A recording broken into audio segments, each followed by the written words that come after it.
Hello everyone, कैसे हैं आप सब। मेरा नाम नीलोफर है दोस्तों। वेलकम बैक टू प्रॉक्सी ज्ञान। आई होप आप सब ठीक होंगे। जैसे मैंने अपने पिछले लेक्चर्स में कहा था कि हम लोग NABARD assistant manager grade A का जो भी सिलेबस है एग्रीकल्चर एंड रूरल डेवलपमेंट का, वो सारा कुछ हमारे इस लेक्चर सीरीज़ में कंप्लीट करेंगे। आज उसका पार्ट 25 है। उससे पहले हमारे 24 पार्ट्स आ चुके हैं। मैं आपसे ज़रूर रेकमेंड करूँगी कि आप उन सारे पार्ट्स को ज़रूर देखिएगा, क्योंकि ये पार्ट्स जो है एक दूसरे से इंटरकनेक्टेड हैं।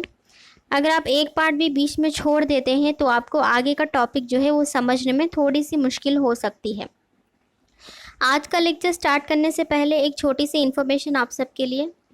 हमारे चैनल प्रॉक्सी ज्ञान ने एक इनिशिएटिव स्टार्ट किया है 1-on-1 काउंसलिंग का। हाँ जी, आपने सही सुना। थर्ड पर्सन का कोई भी इंटरफेरेंस नहीं होगा। सिर्फ आप और हमारी जो भी एक्सपर्ट होंगी उनके दोनों के बीच में ही ये सेशन होगा।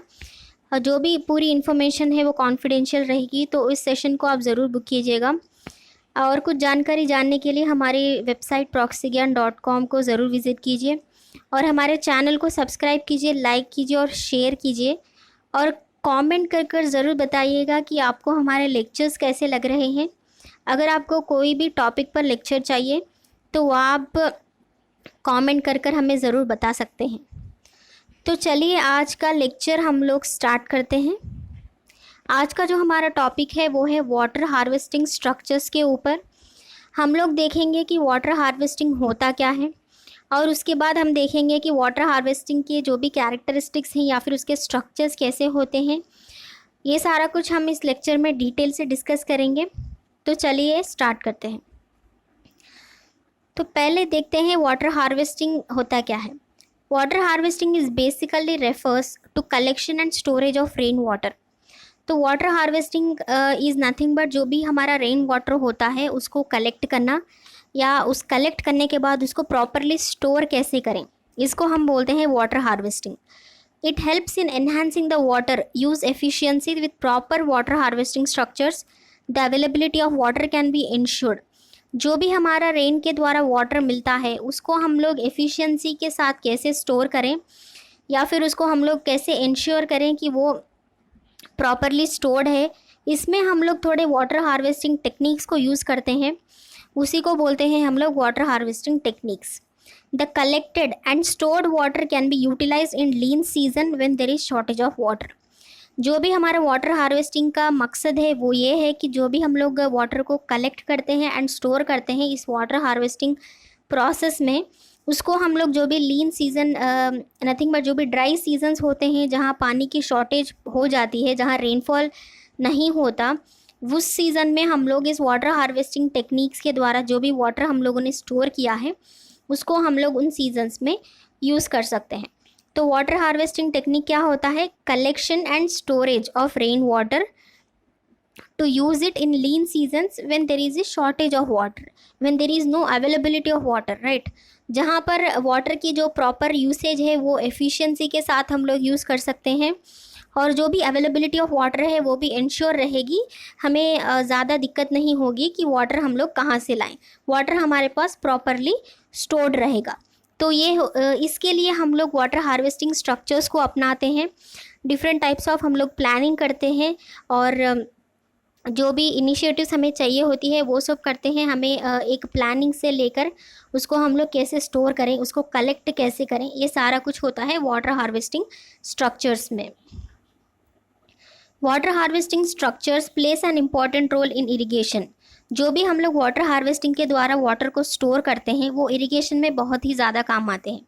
इरिगेशन इज़ नथिंग बट जो भी सोर्स ऑफ वाटर होता है, जहाँ से पानी हमें मिलता है, वहाँ से हम लोग पानी को लेकर क्रॉप्स तक, फील्ड्स तक पहुँचाना, उसी को इरिगेशन बोलते हैं। अगर हम वाटर हार्वेस्टिंग स्ट्रक्चर्स के द्वारा पानी को स्टोर करते हैं तो इरिगेशन में बहुत ही आसानी हो जाती है पानी को वहाँ से लेने में।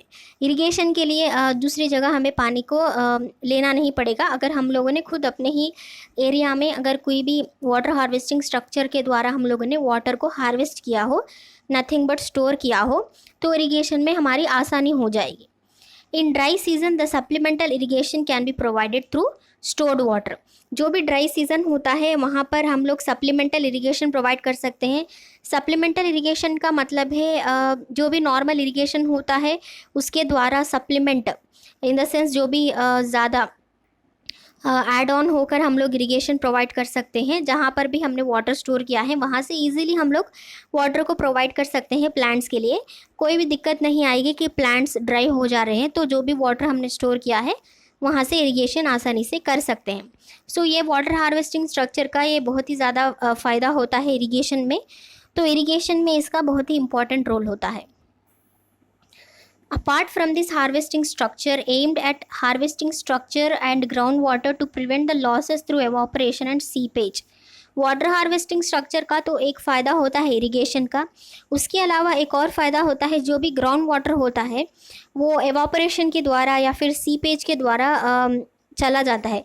इससे क्या होता है, वाटर हार्वेस्टिंग स्ट्रक्चर या फिर टेक्निक्स के द्वारा हम लोग जो भी ग्राउंड वाटर होता है उसको हम लोग एवापोरेट होने से प्रिवेंट कर सकते हैं, उसको ज़्यादा से ज़्यादा स्टोर कर सकते हैं इन एन गुड वे। उसको हम लोग फिर अगर ड्राई सीजन है तो वहाँ पर उसको हम लोग यूज़ कर सकते हैं। The structures like dugout pounds, जैसे पिक्चर में आप लोग देख सकते हैं, ट्रेंचेस और helpful in ground water recharge. Ground water recharge in the sense जो भी ग्राउंड वाटर होता है वहाँ से हम लोग उसको ले सकते हैं। अगर हम लोग पॉन्ड्स या फिर ट्रेंचेस को क्रिएट करते हैं तो वहाँ पर ग्राउंड वाटर सेफली रहेगा, उसको कोई प्रॉब्लम नहीं होगी कि अगर ड्राई हो जाती है लैंड तो वाटर भी वहाँ नहीं आ सकता। तो जब भी हम लोग पॉन्ड्स या फिर ट्रेंचेस को अगर खोदते हैं तो वहाँ पर रेन वाटर जो है ऑब्वियसली गड्ढे में गिरकर स्टोर होगा, तो वहाँ से पानी हम लोग आसानी से यूज़ कर सकते हैं। Various aspects of water harvesting structures. Water harvesting structures के डिफरेंट टाइप्स ऑफ एस्पेक्ट्स क्या होते हैं, चलिए देखते हैं। मतलब वाटर हार्वेस्टिंग स्ट्रक्चर्स में हम लोग कैसे कैसे उसको स्टोर कर सकते हैं।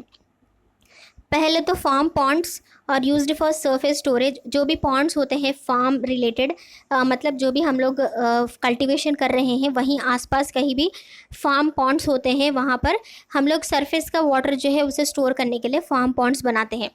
ये एक एक्सेप्ट हो गया वाटर हार्वेस्टिंग स्ट्रक्चर का। सेकेंड है percolation tanks eight appropriate sites based on geological consideration.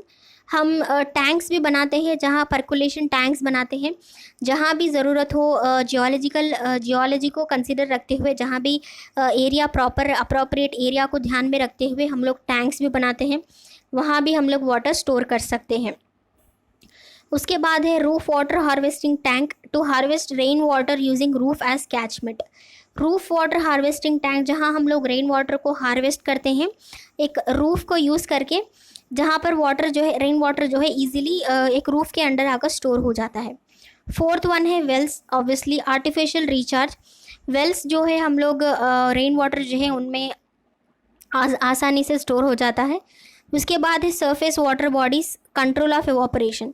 जो भी सरफेस पर वाटर बॉडीज़ होती हैं, ओशियंस, रिवर्स, सीस, लेक्स, पॉन्ड्स, ऐसे कई तरह की बॉडीज़ होती हैं, रिजर्वॉयर्स, डैम्स, इन सब को क्या होता है वहाँ पर अगर रेन वाटर स्टोर होता है तो वहाँ पर एवापोरेशन का कंट्रोल बना रहता है। ऐसा नहीं कि पूरा का पूरा पानी ही एवापोरेट हो जाएगा, तो थोड़ा पानी एवापोरेट होता है तो थोड़ा पानी भी हमारे लिए बचता है। तो हमने देखा एस्पेक्ट्स ऑफ WHSS। पहले था फार्म पॉन्ड्स, जो कि सरफेस स्टोरेज, जो भी पानी रेन वाटर होता है उसे स्टोरेज करने में, जो भी कल्टीवेशन के आसपास होता है उसे स्टोरेज करने में। उसके बाद है परकोलेशन टैंक्स, जहाँ पानी जो है जो भी जियोलॉजिकल साइट को कंसीडर करते हुए बनाया जाता है। उसके बाद है रूफ वाटर हार्वेस्टिंग टैंक, जहाँ भी रेन वाटर जो है एक रूफ के अंडर आकर जमा हो जाता है। उसके बाद है वेल्स, जहाँ पानी आसानी से जमा हो जाता है। उसके बाद है सरफेस वाटर बॉडीज़, जो भी हमारी वाटर बॉडी का सोर्सेस होते हैं, जो भी सरफेसेस होते हैं वो भी हम लोग वाटर हार्वेस्टिंग स्ट्रक्चर्स में शामिल करते हैं। उसके बाद है कि देखते हैं कि वाटर हार्वेस्टिंग का पर्पस क्या है, हम लोग वाटर हार्वेस्टिंग करते क्यों हैं। Storing surface runoff as to be used subsequently for supplemental irrigation, domestic use and for livestock और एक्वाकल्चर। तो पहले तो हम लोग सरफेस वाटर को क्यों हार्वेस्ट करते हैं। पहले तो जो भी रन ऑफ वाटर होता है, इसका मतलब है कल्टीवेशन में जो भी हम लोग पानी यूज़ करते हैं प्लांट्स के लिए, जो भी पानी वहाँ इनफ होकर जो भी ज़्यादा पानी बह जाता है वो पानी को हम लोग स्टोर करते हैं, ताकि वो पानी वेस्ट ना हो और जब भी सप्लीमेंटल इरिगेशन की ज़रूरत पड़े ड्राई सीज़न में, जहाँ प्लांट्स को पानी की बहुत ज़्यादा ज़रूरत हो, वहाँ हम लोग इसको यूज़ कर सकते हैं।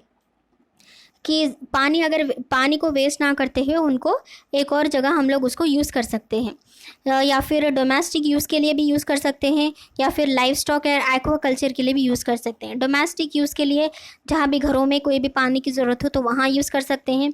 Live stock in the sense जो भी एनिमल्स के लिए यूज़ कर सकते हैं, उनके गेजिंग के लिए, उनके क्लीनिंग के लिए, या फिर कई और चीज़ों के लिए यूज़ कर सकते हैं। एक्वाकल्चर भी हम लोग उसमें उनके लिए भी यूज़ कर सकते हैं। उसके बाद है storing surface run of for ground water recharge. जो भी सरफेस का रन ऑफ, जो भी कल्टीवेशन से पानी निकल कर आता है, अगर उसको हम लोग स्टोर करते हैं, जो भी ग्राउंड वाटर का रिचार्ज जो है वो अच्छे से हो जाता है। जो भी ग्राउंड वाटर होता है वहाँ पर सॉइल जो है वहाँ पानी को अच्छे से ड्रेन करती है, इन्फिल्ट्रेट करती है। उससे क्या होता है, ग्राउंड वाटर अच्छे से नीचे जाकर स्टोर हो जाता है और अच्छे से रिचार्ज हो जाता है। इससे क्या है, पानी ज़्यादा समय तक वहाँ रहता है, एवोपरेट होने के चांसेस भी नहीं रहते। तो पानी जो है इससे अच्छे से स्टोर होता है। हम ज़्यादा बाद में अगर ज़रूरत पड़ी तो हम इसको यूज़ कर सकते हैं। तो आज के लिए इतना ही दोस्तों। आई होप आपको आज का लेक्चर पसंद आया होगा। आज हमने पढ़ा वाटर हार्वेस्टिंग टेक्निक्स। पहले हमने देखा कि वाटर हार्वेस्टिंग होता क्या है, और जो भी water harvesting collection and storage of rain water हमने देखा, और वाटर हार्वेस्टिंग स्ट्रक्चर्स को हमने देखा, उसके एस्पेक्ट्स को हमने देखे, डिफरेंट टाइप्स ऑफ एस्पेक्ट्स। पहले तो फार्म पॉन्ड्स, उसके बाद पर्कुलेशन टैंक्स, उसके बाद वेल्स, और ऐसे कई तरह के एस्पेक्ट्स हैं जहाँ पर हम लोग वाटर हार्वेस्टिंग स्ट्रक्चर्स को यूज़ कर सकते हैं। और हमने देखा उसके बाद कि वाटर हार्वेस्टिंग का पर्पस क्या है, क्यों हम लोग वाटर को स्टोर करते हैं या हार्वेस्ट करते हैं। आई होप आपको आज का लेक्चर पसंद आया होगा। अगले लेक्चर में एक और नए इंटरेस्टिंग टॉपिक के साथ फिर से मिलती हूँ। तब तक के लिए बाय बाय, टेक केयर।